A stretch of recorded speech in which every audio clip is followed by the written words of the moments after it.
एक छोटे से गांव में एक गरीब मगर ईमानदार किसान रहता था जिसका नाम रहमत था। रहमत सादा दिल, नेक सीरत और अल्लाह पर तवक्कल रखने वाला शख्स था। इसकी रोजी रोटी एक छोटे से खेत से वाबस्ता थी जो उसने किराए पर लिया हुआ था। एक दिन शदीद बारिश होने लगी।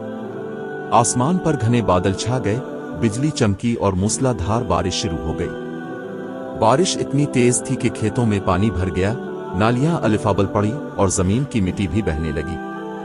रहमत का खेत भी शदीद मुतासिर हुआ। सारी फसल जिसे वो महीनों से मेहनत से आगा रहा था, बारिश के पानी में बह गई। अगले दिन जब बारिश रुकी, रहमत अपने खेत की तरफ गया। इसका चेहरा उतरा हुआ था, लेकिन जबान पर शिकायत का एक लफ्ज ना आया। उसने आसमान की तरफ देखा, आहिस्ता से कहा, या अल्लाह, ये भी तेरी आजमाइश है।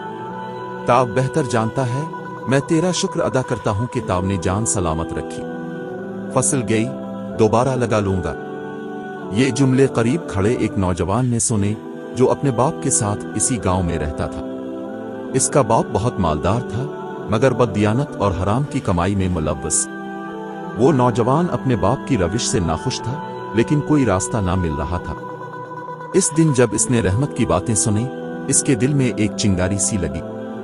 उसने सोचा, ये शख्स सब कुछ खोकर भी मुतमईन है और हम सब कुछ पाकर भी बेसुकून है।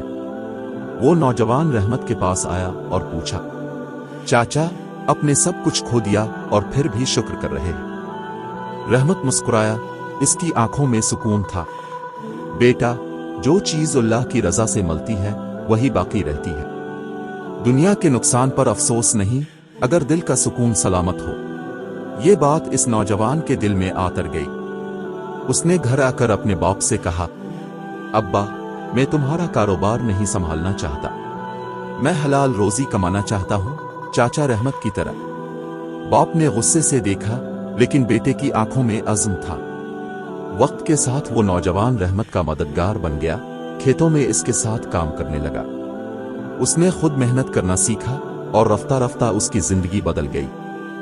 कुछ सालों बाद जब लोग इसे कामयाब किसान के तौर पर जानने लगे, उसने एक दिन गांव की मस्जिद में खड़े होकर कहा, अगर इस बारिश की रात रहमत चाचा अल्लाह पर तवक्कल ना दिखाते तो आज मैं गुमराही में डूबा होता।